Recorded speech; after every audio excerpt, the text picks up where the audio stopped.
டேய் மாமா, எனக்கு பசிக்குதுடா. என்னடா பண்றேன்னா? வர்றேன்டி. இப்பதானடி வர்ற, குளிச்சு கிழிச்சிட்டு வர்றேன் இரு. எனக்கு பசி தாங்காது. உன் புள்ள பசி தாங்குமா? அதை யோசிச்சு பாத்தியா நீனு? என்னடி வளர்ந்து பெரியவனவா ஆயிட்டேன், வயிறு இன்னும் பெருசாகல இல்ல. அடியே என்னடி இது, நைட்டு தூங்கும் போது எப்பவும் மாதிரி தானே தூங்குனேன். இப்போ என்ன வயிறு ஒரே நாள்ல பெருசாயிடுச்சு? ஒரே நாள்ல பாப்பா வளர்ந்துருமா? 6-7 மாசம் ஆகும்ல. எப்படி நடந்துச்சு இது? அதிசயமா இருக்கே. இல்லை உனக்கு தான் அப்படியா? இல்லை எல்லாருக்குமே இப்படியா? ஒவ்வொருத்தருக்கும் அப்படி ஆகுமா? என்னடி இது, சொல்லுடி. ஹாஸ்பிட்டல் போயிட்டு வந்துடலாமா? என்ன கார்த்தி இப்படி கேக்குறீங்க நீங்க? ஒரு வாரமா இப்படி தானே இருக்கு. என்னமோ இன்னைக்கு மட்டும்தான் இப்படி இருக்க மாதிரி சொல்றீங்க. என்ன மறந்துட்டீங்களா? என்ன ஞாபகத்துல இருக்கீங்க நீங்க? அம்னீசியா எதுவும் வந்துருச்சா? அடியே வெள்ளாதடி, நீ நல்லா நம்ம 2 பேரும் பேசிட்டு இருந்தோம். நீ ரெஸ்ட் ரூம் போயிட்டு வந்து தூங்குனேன். நீ தூங்கிட்டு உனக்கு பெட்ஷீட் போர்த்தி விட்டுட்டு தான் நான் தூங்குனேன். நான் நல்லா பார்த்தேன், உன் வயிறு நல்லாதே இருந்துச்சு. என்னையே விளையாட்டு கட்டலாம் பார்க்குறியா? வயிறு எப்படி இப்படி ஆச்சு? வயிற்றுக்குள்ள எதையும் அமுக்கி தானே வச்சிருக்க. அட நீங்க வேற, ஒவ்வொருத்தருக்கு அப்படித்தாப்பா. 1 மாசத்துல குழந்தை பிறந்துரும். தெரியுமா? உங்களுக்கு இது தெரியாதா? எப்படி இதெல்லாம் தெரியாம இருக்கீங்க? நீங்க லக்கி பாத்தீங்களா? 10 மாசம்லாம் காத்துக்கிட்டு இருக்க வேண்டிய அவசியமே இல்லை. 1 மாசத்திலே குழந்தை வந்துடும். அது உங்களுக்கு தெரியாதா? அடியே எனக்கு சின்ன பிள்ளையிலே காது குத்திட்டாங்க. நான் ஆம்பளை பையன் தானே, என்கிட்ட எது சொன்னாலும் பழிச்சிடும்னு நினைக்காத. ஒன்றும் தெரியாத வந்தேன். இருந்தாலும் இந்த அளவுக்குலாம் முட்டல் இல்லைப்பா.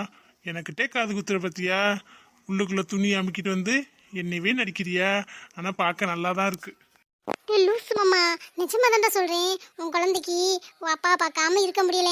அதே சீக்கிரம் வந்து அப்பா பார்க்கறேன் அப்படின்னு சொல்லிட்டு குட்டு குட்டுன்னு வளர்ந்துட்டேன். பாத்தியா எவ்வளவு வேகமா வளர்ந்துட்டேன்னு? இன்னும் 1 வாரத்துல டெலிவரி ஆயிரும் போல. ஆமாடி, நல்லா தான் இருக்கும். நீ சொல்றதெல்லாம் நடந்தா கேட்கறதுக்கெல்லாம் நல்லா தான் இருக்கும். இருந்தாலும் உடனே வந்தா சுவாரஸ்யம் இருக்காதுல்ல. நம்ம காத்திருந்து வெயிட் பண்ணி என்ன குழந்தை பிறக்கும்னு தெரியாம வாரைக்கு வெளியே காத்திருந்து அந்த சுகமே வேறடி. இப்படி ஒரே மாசத்துல குழந்தை பிறந்தாலும் அதெல்லாம் நல்லா இருக்காது.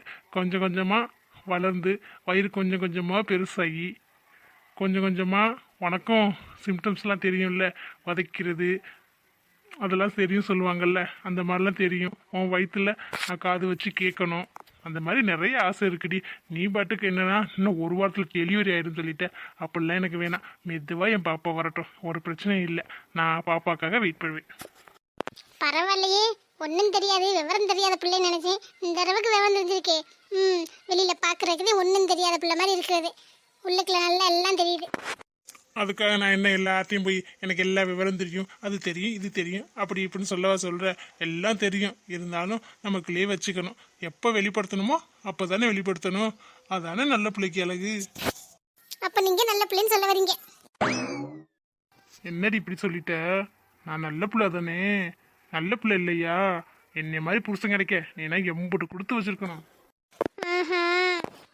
என்னடி இழிவே சரியில்லை? ஆமா தானே? கரெக்டா இல்லையா? நான் கரெக்டா தானே பேசுறேன். இல்லை எதுவும் நான் தப்பா பேசுறேனா? தப்பா பேசுற மாதிரி எனக்கு ஒன்றும் தெரியலையே. நான் கரெக்டா தான் பேசுறேன். ஆனா உனக்கு ஏன் தப்பா தோணுது? இழிவையே சரியில்லையே. நான் என்னப்பா சொன்னேன்? தான் சொன்னேன், வேற எதுவும் சொல்லலையே. நீ அந்த ஆஹான்னு சொல்லும் போதே ஒரு மாதிரி இழுக்கிறடி. நம்பிக்கை இல்லை. நான் என்ன கெட்டவனாடி? அக்மார்க் தங்கோண்டி. என்னையெல்லாம் எங்கேயும் உரசி வேணா பார்த்துக்க சொல்லிப்பேன் அப்படியே. என்னட்டெல்லாம் ஒரு கலப்படம் இல்லை. போடி முதல்ல அந்த துணியை உருவிடி முதல்ல. துணியை தானே உருவிட்டா போச்சு. என்னப்பா இப்போ ஓகேவா? இதுதான் பிடிச்சிருக்கா? இல்லை செல்லக்குட்டி, அந்த மாதிரி இருக்கிறது பிடிக்கும். இருந்தாலும் கொஞ்சம் கொஞ்சமாக வரணும்ல, அப்போ தானே நல்லா இருக்கும். திடீர்னு இப்படி வந்துட்டீங்கன்னா பயந்துருவல்ல. கொஞ்ச நேரத்தில் நான் கூட ஷாக்காயிட்டேன்டி.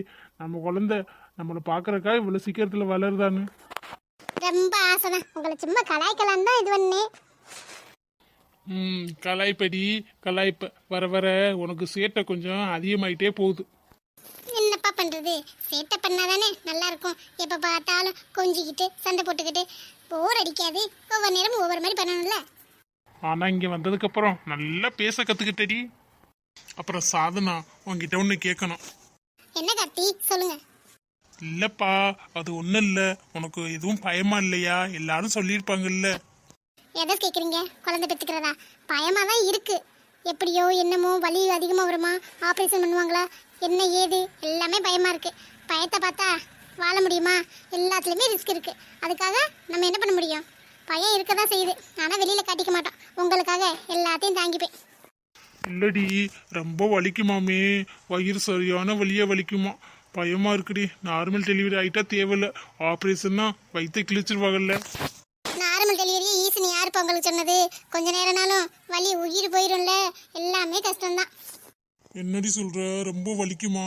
முன்னாடியே தெரிஞ்சிருந்தா இப்படிலாம் பண்ணியிருக்க மாட்டேன். முன்னாடியே தெரிஞ்சிருந்தா என்ன பண்ணிருப்பீங்க? குழந்தையே வேணான்னு விட்டுருப்பீங்களா? அப்படி இல்லடி, கொஞ்சம் வெயிட் பண்ணியிருக்கலாம். பொண்ணுங்களுக்கு வலி தான் இருந்தாலும் அது சுகமான வலி. அது நல்லா இருக்கும். அந்த ஃபீல்லாம் உங்களுக்கு சொன்னா புரியாதுப்பா. அனுபவிச்சாதான் புரியும். வலி இருக்குதான், அதை நினச்சிக்கிட்டே பயந்துக்கிட்டு எதுவும் பண்ணாமல் இருக்க முடியுமா? அதெல்லாம் ஒரு பிரச்சனையும் இல்லை. கொஞ்ச நாள் ஆனால் மட்டும் பயம் போயிருமா? போகாதுல்ல. எதாவது அப்பப்போ நடக்கணுமோ அப்பப்போ நடந்தாதான் நல்லது. இந்த பொண்ணுங்க இப்படிதான் இப்படி இருக்கீங்களோ தெரியவே இல்லைப்பா. எனக்கெல்லாம் மற்றவங்க சொல்லும்போது கேட்கவே அப்படியே ஒரு மாதிரி இருக்கும். ஆனால் கார்த்தி, எனக்கு டெலிவரி ஆகும்போது இங்கே என் கூட பக்கத்துலேயே இருக்கணும். அதான் என்னோட ஒரே ஆசை. எனக்கு எதுவும் ஆகாது, அப்படியே ஏதாச்சும் ஆச்சுனாலும் பாப்பாவை நல்லா பார்த்துப்பீங்கல்ல? இங்கே பாருடி, இந்த மாதிரி லூசு மாதிரி பேசாத. இல்லைப்பா, எதுவும் ஆகாது. இருந்தாலும் சப்போஸ் ஏதாச்சும் ஒன்று ஆச்சுன்னா எனக்காக கண்ணீர் விடுவீங்களா? இங்கே பாரு சாதனா, நல்லது பேசிக்கிட்டு இருக்கும்போது இப்படி பேசுனேன்னு வச்சுக்க, அப்புறம் நான் உன்கிட்ட பேசவே மாட்டேன் போங்கிட்டு. எப்போ பார்த்தாலும் நீ இப்படியே பேசிக்கிட்டே இருக்க. அதெல்லாம் ஒன்றும் ஆகாது. ஊர் உலகத்தில் எத்தனையோ பேர் குழந்தை பார்த்துக்கிறாங்க. எல்லாருக்கும் அப்படி ஆகுது. ஏதாச்சும் ஒரு சில பேர் அந்த மாதிரிலாம் உனக்கு ஆகாது. நீ நல்லா இருப்ப. நீயும் குழந்தைங்க நல்லா இருப்பிய. நம்ம எல்லாரும் சந்தோஷமா இருப்போம். சும்மா சொன்னேன் கார்த்திக். நான் சொன்னா அப்படியே நடந்துருமா? அதெல்லாம் இல்லை. நீ இனிமேல் விளையாட்டுக்கு கூட இப்படி சொல்லாத, என்னால் தாங்க முடியாது. இப்பதான் கார்த்திக் உங்களை ரொம்ப பிடிச்சிருக்கு. நான் வரும்போது எப்படி இருந்தீங்க? என் மேலே பாசமே இல்லாமல் டைவர்ஸ் கொடுக்கணும் கூட சொன்னீங்க. ஆனால் அந்த கார்த்திக் இப்போ சுத்தமாக இல்லை. என் மேலே அவ்வளோ லவ் வச்சுருக்கீங்க. இதை நினைக்கும் போதே எனக்கு அவ்வளோ சந்தோஷமாக இருக்குது தெரியுமா? வாழ்க்கையை முள்ளாக அனுபவிச்ச மாதிரி இருக்குது. எனக்கு இது போதும். இந்த வாழ்க்கையில் இது போதும். அடுத்த ஜென்மத்திலையும் நீங்கள் தான் எனக்கு ஹஸ்பண்டாக வரணும். எதுக்கு? அடுத்த ஜென்மத்திலே வந்து என் உயிரை வாங்குறக்கா? கார்த்தி, நான் சிரிச்சுக்கிட்டே தானே இருக்கேன். எனக்கு கோபம் வரணும்னு பார்க்குறீங்களா? இல்லை செல்லக்குட்டி, சும்மா அடுத்த ஜென்மத்திலேயாச்சும் வேற யாரையாச்சும் கரெக்ட் பண்ணி பார்க்கலாமே அப்படின்னு ஒரு யோசனை தான். பிச்சு பிடியும் பிச்சு. போடா, போய் சாப்பாடு ஏதாச்சும் போய் எடுத்துட்டு வா. கீரைலாம் வாங்கி கொடுத்துட்டு வந்தியா இல்லையா? அச்சோ, கீரை இன்னைக்கு வாங்கலையே. எத்தனை சாப்பிட்ட? நாளைக்கு வாங்கிக்கலாம், அட்ஜஸ்ட் பண்ணிக்க. இதெல்லாம் முடியாது. டாக்டர் டெய்லி சாப்பாட்டில் கீரை, பீட்ரூட்டு, கொண்டக்கடலை இதெல்லாம் சேர்த்துக்கணும்னு சொல்லியிருக்காருல்ல. கீரை வாங்குறதுக்கு என்ன பண்ணுது? பீட்ரூட் கூட சாப்பிட்டேன். எனக்கு கீரை பொரியல் ஏதாச்சும் ஒரு கீரை வாங்கினாங்க போங்க. மனுஷன் கொஞ்சம் நேரம் ரொமான்ஸ் பண்ணி இப்போதான் கொஞ்சம் மூடு வந்து பேச ஆரம்பித்தோம். கொஞ்சம் நேரம் பேசலான்னு பார்த்தா மூக்கு வேர்த்து வந்துடுவேன் அப்படின்ட்டு. இருடி, என் பாப்பா வரட்டும், அதுக்கப்புறம் இருக்கு உனக்கு கச்சேரி. ரெண்டு பேரும் சேர்ந்து உன்னை வில்லுன்னு விழுக்கிறோம். அதெல்லாம் அப்புறம் பார்த்துக்கலாம். நீங்கள் போங்க. இந்த வீட்டுக்கு வந்ததும் போதும் நல்லா சந்தோஷமாக இருக்கலாம். உங்களை பிரித்து விடலான்னு நினச்சி வந்தால் நம்மளை வேலை வாங்கியே கொள்கிறாங்க. இந்த ஆண்டி எங்கே ஆளையே காணோம். எப்பவும் கூட மாட ஒத்தாசைக்கு வருவாங்க. இன்றைக்கி ஆளையே காணோம். கொஞ்சம் சமைக்க லேசாக கற்றுக்கிட்டோன்னு அவங்க பாட்டுக்கு அவங்க வேலையை பார்க்க ஆரம்பிச்சிட்டாங்க. இப்போ நான் தான் சமைக்கிறதுக்குள்ளே என்னமோ சமையக்காரி மாதிரி வந்து கிடக்குறேன் இந்த வீட்டில். பேசாமல் நான் வெளியிலே தங்கிக்கிட்டு ஊட வந்து பார்த்துட்டு போகலாம் போல். அதையும் பண்ணணும். இங்கேயே இருந்தாலும் நம்மளை கொத்தடிமை ஆக்கிடுவாங்க. நம்ம சமைச்சதை நம்மளே சாப்பிட்ணுமா? இந்த கொடுமையை நான் எங்கே போய் சொல்கிறது? என்ன மித்ரா சாப்பிட்ற? என்னமோ புதுசாக டிஷ்ஷு செஞ்சு சாப்பிட்ற போல். இல்லைங்க ஆண்டி, ஃப்ரிட்ஜில் என்னமோ இருந்துச்சு, பப்ஸோ என்னமோ, அதை எடுத்து வச்சு தான் சாப்பிட்றேன். எங்கே ஆளையே காணோம். காலையிலேருந்து ஏதாச்சும் வெங்காயம் தக்காளியாச்சும் கட் பண்ணி கொடுப்பீங்கன்னு பார்த்தேன். எங்கே ஆண்டி போனீங்க? என்கிட்ட சொல்லக்கூட இல்லை. ஃபோன் அடிக்கலான்னு பார்த்தா ஃபோனும் வீட்டில் கிடந்துச்சு. அது ஒன்றும் இல்லைம்மா, அந்த பக்கத்து வீட்டு கமலா ஒருத்தி இருக்கா. அவள் ஏதோ அவள் மகளுக்கு டெலிவரியான், காசு இல்லைன்னு வந்து புலம்பிட்டு போனான். சரி, நம்ம எதையாச்சும் கொடுக்கலான்னு பார்த்தா கையில் காசு இல்லை. நீ தான் அன்றைக்கி ப்ரேஸ்லெட் வாங்கி கொடுத்தியில்ல என்னோடய பிறந்த நாளுக்கு, அதை வச்சு காசாக்கிக்கின்னு சொல்லி கொடுத்துட்டு வந்தேன். அப்புறமா அவள் திருப்பி தந்துடுவா. ஆண்டி, இப்போ நீங்கள் என்ன சொன்னீங்க? நான் வாங்கி கொடுத்த ப்ரேஸ்லெட்டா? ஆமாம்மா, நீ எனக்கு பிறந்த நாளுக்கு இப்போ வாங்கி கொடுத்தியல்ல, அதுதாம்மா. அதை தாம்மா கொடுத்து வச்சுக்கிட்டு திருப்பி தந்துருன்னு சொல்லிட்டேன். 2 மாதத்துல திருப்பி தந்துடுவாம்மா. அதெல்லாம் நீ ஒன்றும் கவலைப்படாத. இந்த ஆண்டிக்கு வாங்கி கொடுத்ததானே, ஆண்டிக்கு பத்திரமா வச்சுக்க தெரியும். நீ எதுக்குடா என்னோடதெல்லாம் கொடுக்காம நான் வாங்கி கொடுத்துருக்கா அப்படின்னு தானே நினைக்கிற? இங்கே உள்ளதை கொடுக்கலாம், இங்கே வீட்டில் உள்ளவங்ககிட்டையெல்லாம் கேட்கணும். நீ வாங்கி கொடுத்ததை கொடுத்தா யார்ட்டையும் கேட்க வேணாம்ல, அதுதாம்மா கொண்டு கொடுத்துட்டு வந்துட்டேன். அது கௌரிங்காச்சு. இப்போ என்ன பண்ணுறது? உண்மை தெரிஞ்சா என்ன பண்ணுறதுனே தெரியலையே. நல்லா மாட்டிக்கிட்டோமா. இந்த ஆண்டி எதுக்குதான் இந்த மாதிரி வேலையெல்லாம் பார்க்குறாங்களோ தெரியல. அவங்களுக்குலாம் இப்போ உதவி பண்ணலன்னு என்ன வந்து கிடக்கு. என்ன மித்ரா யோசனையாகவே இருக்க? உன்கிட்ட கேட்காம கொடுத்துட்டோம்னா ஏதோ உரிமையில தாம்மா கொடுத்துட்டேன். நீ எதுவும் தப்பாக நினச்சிக்கல இல்லை? இல்லைங்க ஆண்டி, நான் எதுக்கு தப்பாக நினைக்க போகிறேன்? இருந்தாலும் நகை கொடுத்து உதவுற அளவுக்கு அவங்க என்ன உங்களுக்கு அவ்வளோ க்ளோஸா? ஆமாம்மா, நானும் அவளும் ஒரே மாதத்துல தான் இந்த ஊருக்கு கல்யாணம் பண்ணி வந்தோம். அப்பையிலேருந்து 2 பேரும் நல்லா க்ளோஸாக பழகுறது. இப்போ நீ வந்தது இருந்தாமல் நான் அங்கிட்டு போகிறதே இல்லை. நீ ஆஃபீஸ் போனதுக்கப்புறந்தே வந்து கேட்டா, எனக்கு மனசே கேட்கல. காசு இல்லைன்னு சொல்லிட்டேன். அப்புறம் தான் ஞாபகம் வந்துச்சு, நீ எனக்கு தான் ப்ரேஸ்லெட் வாங்கி கொடுத்தில்ல, சும்மா தானே இருக்குது, அதான் கொடுத்தா 2 மாதத்தில் தந்துடும் சொல்லிட்டா. சரின்னு நானும் கொடுத்துட்டேன். நீ எதுவும் தப்பாக நினச்சிக்காத. நான் தப்பாக நினச்சி என்ன பண்ணுறது? கடைக்காரன் என்ன பண்ண போகிறேன்னு தெரியலையே, அதை கொண்டு கொடுத்தோன்னே.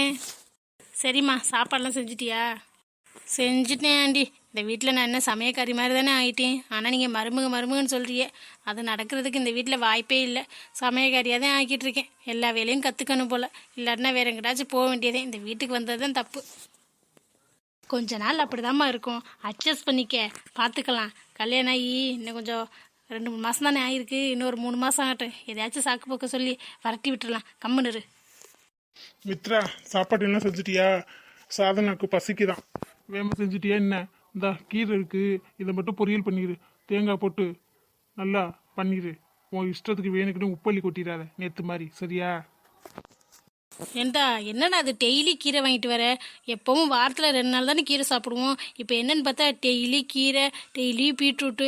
என்ன இங்கே நடக்குதுன்னே எனக்கு ஒன்றும் சுத்தமாக புரியலை. இப்போ தான் அவன் சாப்பாடு செஞ்சுட்டால, மறுபடியும் மெனக்கட்டு போய் கீரை வாங்கிட்டு வர. என் கீரை நாளைக்கு சேர்த்துக்க கூடாதா? ஒரே நாளில் என்ன அவளுக்கு சத்து ஏறப்போதா?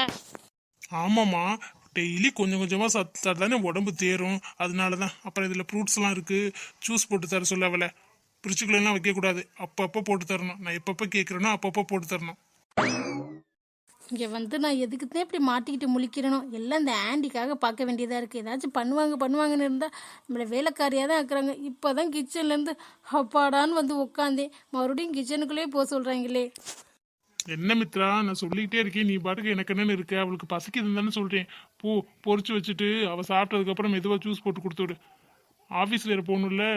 சரி, ஜூஸ் போட்டு ஒரு பாட்டில் அடைச்சி வை, அவளே எடுத்துகிட்டு போவாள். சரி வேமா பண்ணு. சும்மா அம்மா கூட நின்று கதை பேசிக்கிட்டே இருக்காது. வெட்டி கதை பேசுறதுன்னு அவங்க சொல்லவே வேணாம். மணிக்கணக்காக 4 கணக்காக நின்று பேசுவீங்க. அப்புறம் பழம் அவளுக்கு மட்டும்தான் வாங்கிட்டு வந்தேன். நீங்களாம் சைடு கேப்பில் உரிச்சு தின்னுட்டு ஜூஸ் போட்டு அதையும் குடிச்சிட்டு தெரியாதீங்க. அவளுக்கு மட்டும்தான் வாங்கிட்டு வந்தேன். உங்களுக்கு வேணா போய் வாங்கிக்கோங்க. ஆண்டி, என்னங்க ஆண்டி இது? இப்போதான் ஆண்டி நான் கிச்சன்லேருந்து வெளியில் வந்தேன், நீங்கள் போய் செய்கிறீங்களா? எனக்கும் கொஞ்சம் கடுப்பாதாம்மா இருக்குது. சரி விடு, கீரை தானே, நான் பொரிச்சுக்கிறேன். எம்புட்டு பழம் வாங்கிட்டு வந்திருக்கேன் பாரு. அவள் ஒருத்திக்கு தானா, நம்ம எடுக்கக்கூடாதான். எப்படி பேசிட்டு போகிறேன் பாருவே. இவனுக்கெல்லாம் எப்படி ஊட்டி வளர்த்தேன். இப்போ அம்மாவுக்கு ஒன்றும் இல்லைங்கிறேன். என்னத்தான் சொல்கிறது? பொம்பளை பிள்ளைய பெற்ற போதே இந்த காலத்தில் நிம்மதியாக இருக்காங்க. நான் மட்டும் கார்த்தியை கல்யாணம் பண்ணியிருந்தா இந்த நிலைமை உங்களுக்கு வந்திருக்காது ஆண்டி. இப்போ பாருங்கள், அவள் பண்ணுற வேலை. உங்களுக்கு ஒரு பழம் எடுத்து கூட சாப்பிடக்கூடாதுன்னு சொல்லி அனுப்பிச்சிருக்கா. எப்படி திமிரு அவளுக்கு. சரி விடுமா, எத்தனை நாளைக்கு இதெல்லாம் பார்த்துக்கலாம். விடு, நான் போய் பொறிக்கிறேன். நீ சத்த ரெஸ்ட் எடு. பாவம் புள்ள, நீ எவ்வளோதான் கஷ்டப்படுவேன். உங்கள் வீட்டில் ஒரு வேலை பார்த்துருக்க மாட்டேன். இங்கிட்டு கிடக்கிறத எடுத்து அங்கிட்டு போட்டிருக்க மாட்டேன். இங்கே வந்து அம்புட்டு வேலையும் பார்க்குறேன். எல்லாம் இந்த ஆண்டி தானே. நான் பொறிச்சிட்டு வரேன், சரியா? எனக்காண்டி ப்ரேஸ்லெட்லாம் வாங்கி கொடுத்தேன். அவளுக்கு வேறு கொடுத்துருக்கேன். அவன் எனக்கு தரும்போது 2000 சேர்த்து தரேன்னு சொல்லியிருக்கான். சரி இரு, நான் போய் கீரை பொறிச்சிட்டு வரேன். ஆண்டி வேற ப்ரேஸ்லெட் வாங்கி கொடுத்தேன், அப்படி இப்படின்னு பெருமையாக பேசுகிறாங்களே. அதை நகைக்கட்டியில் கொண்டு வச்சா தானே தெரியும் அது கவுரிங்குன்னு. ஐயோ, நம்மளை கேட்காம இந்த மாதிரி முடிவெடுத்துட்டு நமக்கு பீதியிலே வச்சுருக்காங்களே. நல்லாவும் பேசுகிறாங்க, திடீர்னு இந்த மாதிரி முடிவெடுக்கிறாங்க. இவங்க எந்த மாதிரி கேரக்டர்னே புரிஞ்சிக்க முடியலையே. அடிக்கடி இவங்களுக்கு என்ன வரும்னே தெரியல. அம்மாசை ஏதாச்சும் பிடிச்சிருமா? கண்டிப்பாக இன்னைக்கு இல்லை நாளைக்கு ஒரு பஞ்சாயத்து இருக்குது. எப்படி சமாளிக்க போகிறேன்னு தெரியல மித்ரா. ஓய், என்னடி இவ்வளோ அழகாக கிளம்பியிருக்க? இல்லையே, சும்மா எப்பவும் போல தான் வீட்டில் இருக்க மாதிரி இருக்கேன். மேடம் வீட்டில் இப்படி தான் இருப்பீங்க எப்போவும். அழுக்கு நைட்டியை போட்டுக்கிட்டு சும்மா தானே சுற்றிக்கிட்டு தெரியுவே. நான் வரேன்னு சொன்னோன்னே எப்படி கிளம்பியிருக்க பத்தியா? இல்லையே, நான் சும்மா தான் பக்கத்தில் கடைக்கு போகலான்னு கிளம்புனேன். நீங்கள் வந்துட்டீங்க. ஓ, மேடம் மேக்கப் பண்ணி சாரீலாம் கட்டி தான் இப்போ கடைக்கு போகிறீங்க போல, அப்படித்தானே? ஆமாம், அதுக்கு என்னப்ப? ஆமாம், நீங்கள் எதுக்கு இப்போ நீங்கள் பக்கத்தில் வந்து தொட்டு பேசிக்கிட்டு இருக்கீங்க? தள்ளி நின்று பேசுங்க. எதாக இருந்தாலும் வீட்டில் யாரும் இல்லை. என்னடி சொன்ன செல்லக்குட்டி? வீட்டில் யாரும் இல்லையா? அதை இவ்வளோ நேரம் கழிச்சு சொல்கிற. நான் வந்து எவ்வளோ நேரம் ஆச்சு? டைம் வேஸ்ட்டாக போச்சு. அப்புறம் எதுக்கு இங்கனே நிற்க வச்சு பேசிக்கிட்டு இருக்க? வீட்டில் யாரும் இல்லை இல்லப்பா, அதனால தான் இங்கே நிற்க வச்சு பேசிக்கிட்டு இருக்கேன். எதுக்கு வந்தீங்க இப்போ நீங்கள்? அடியே அடியே அடியே, நடிக்காதடி. நான் ஒன்றும் நடிக்கலை. நான் தான் வரேன்னு ஃபோன் பண்ணி சொன்னேன். அப்போ கூட வீட்டில் யாரும் இல்லைன்னு சொல்லவே இல்லை. சரிங்க மாமா வாங்கன்னு சொன்னீங்க. இப்போ பார்த்தா எதுக்கு வந்தீங்கன்னு கேட்குறீங்க. உன்னைய பார்க்க தாண்டி வந்தேன். எப்படி நடிக்கிற பத்தியா? நான் உன்னை பார்க்க வரேன்னு தெரிஞ்சு நல்லா மேக்கப் பண்ணி சாரீலாம் கட்டி கும்முன்னு இருந்துக்கிட்டு எதுவும் தெரியாத புள்ள மாதிரியே பேசுறியா நீ? நிஜமா தப்பா? கடைக்கு போகலான்னு தான் கிளம்புனேன்னா சுடிதார் பூரா துவைச்சி கிடக்கு. சரி நைட்டியை போட்டு போகலான்னு பார்த்தா நைட்டி இப்போ தான் ஊற வச்சுருக்கேன். அதான் சாரீ எடுத்து கட்டுனேன். பார்த்தா சூப்பராக இருந்துச்சு. சரி நல்லா இருக்கே அப்படின்னு உங்களுக்கு ஃபோன் பண்ணலான்னு ஃபோனை எடுத்தேன். பார்த்தா நீங்களே வந்துட்டீங்க. என்ன ஒரு கோஇன்சிடென்ட். கோஇன்சிடென்ட்டு என்கிட்டயே நடத்துடி நடத்து. நான் வரேன்னு தெரிஞ்சே மேக்கப் பண்ணி வந்துட்டு கோஇன்சிடென்ட் நான் சொல்கிறேன். இன்னைக்கு இருக்குடி உனக்கு கச்சேரி. வீட்டில் வேற யாரும் இல்லை மாட்டினடி. வீட்டில் யாரும் இல்லைன்னு சொன்னது? உள்ள அம்மாவும் அப்பாவும் இருக்காங்க, கூப்பிடட்டுமா? என்னடி சொல்ற? இருக்காங்க அப்ப நீ சொல்லவே இல்லை. வெளியே போயிட்டாங்கன்னு சொன்னேன். நல்ல வேலை நம்ம பேசினதெல்லாம் கேட்டிருக்குமா? இல்லை, அவங்க டிவி பார்த்துட்டு இருக்காங்க, அதெல்லாம் கேட்காது. நீங்கள் கொஞ்சம் கையை விட்டீங்கன்னா நல்லாயிருக்கும். நான் இதுக்கு கை எடுக்கணும்? என் பொண்டாட்டி இடுப்பில் நான் கை வச்சிருக்கேன். நல்லா இருக்கு, வைக்கிறதுக்கும் வசதியாக இருக்கு. இதில் என்ன இருக்கு? வச்சுட்டு போகிறேன். நான் வைக்கிறேன்னு சொல்லி நீ தான் வச்சுக்கிட்டு இருக்கானா ரொம்ப நேரமா? ஓ அப்படியா? சரி சரி, நீங்கள் விழுந்துட்டீங்கன்னா அதனால உங்களை தாங்கி பிடிச்சிருக்கேன். கரெக்டு தான். சரி மாமா, நீங்களும் அழகாக கிளம்பி வந்திருக்கீங்க, நானும் அழகாக கிளம்பி ரெடி ஆயிட்டேன். அதுக்கு இப்போ என்ன பண்ணுறது? துவைக்கணும். என்ன பண்ணுறது? வேற வழி? என் மக்கு துவைக்கிறதுக்கு சொல்லலடா, அழகாக கிளம்பி ரெடியாக இருக்கும். வெளியில் எங்கேயாச்சும் போகலாமே. மேடம் அதுக்கு பிளான் போட்டு தான் கிளம்பி ரெடியாக இருந்திருக்கீங்க. இது தெரியாத மக்கு பிளாஸ்டரியாக இருந்திருக்கேன். என்னடா நம்மளை பார்க்கறதுக்காகவே, நம்மளுக்கு அழகாக தெரியணுங்கிறதுக்காகவே இப்படி ரெடியாக இருக்கேன். இப்போ தானே தெரியுது வெளியில் போகிறதுக்கு தானே. அதானே நான் எப்போ வந்தாலும் இந்த அழுக்கு நைட்டி அடுக்கு சுடிதாரோட சுற்றுவேன். இன்னைக்கு மேக்கப் பண்ணி ரெடியாக இருக்கும்போது எனக்கு கொஞ்சம் சுதாரிச்சிருக்கணும். மிஸ் பண்ணிட்டேன். இனிமே பாரு. சரிங்க மாமா வாங்க, எனக்கு ஷாப்பிங்லாம் போக வேண்டியது இருக்குது. எனக்கு நிறையா திங்ஸ் வாங்க வேண்டியது இருக்குது. என்னடா பண்ணுறேன்னு யோசிச்சேன். நல்ல வேலை நீங்கள் ஃபோன் பண்ணிட்டீங்களா. ஆடு சிக்கிருச்சு அப்படின்னு முடிவு பண்ணிட்டேன். ஷாப்பிங் போகணும். இன்றைக்கி சாப்பாடு வீட்டில் இல்லை, வெளியில் தான். அப்புறம் என்னமோ நினச்சினே, உங்களுக்கு ஷர்ட் வாங்கணும். இன்னும் நிறையா இருக்குது, போகும்போது சொல்கிறேன். இன்றைக்கி டே பத்தலைன்னா இன்னொரு நாள் போய்க்கலாம். இது டூ மச்டி, டூ மச். எனக்கு ஷர்ட்லாம் இருக்குடி, வேணாம். எனக்கு தெரியும் இருக்கா இல்லையான்னு. வாங்குகிறோம் 2 பேருக்கும், சரியா? அவ்வளோதான். சும்மா வாய்க்கு வாய் எதிர்த்து பேசுறதெல்லாம் கூடாது. ஏதாச்சும் சொல்கிறோமா ஆமாங்க சரிங்க போகலாமாங்க முடிஞ்சிச்சாங்க அதோடு நிப்பாட்டிக்கணும். அடியே கல்யாணத்துக்கு முன்னாடியே இப்படியா? ஆமாண்டா கருவாப்பையா, இப்போலேருந்து பழகுனாதான் எல்லாம் கரெக்ட் டயத்துக்கு வரும், சரியா? பழகிக்க. சரிங்க மேடம், போலாமா? That's good. சீக்கிரமே கற்றுக்கிட்டீங்க போல். நீங்கள் நல்லா பழச்சிக்குவீங்க. வேற வழிதான் எனக்கு இல்லையே தாயி. என்ன பண்ணுறது? கற்றுக்கிட்டு தான் ஆகணும். வாங்க மேடம் போகலாம். உங்களை கரெக்டாக கூட்டிகிட்டு போயிட்டு ஷாப்பிங் பண்ண உங்களுக்கு எவ்வளோ நேரம் ஆகுதோ தெரியல. இன்னைக்கு மனுஷன் அந்த கடையிலே வந்து சாக வேண்டியதான். வாங்க போகலாம்.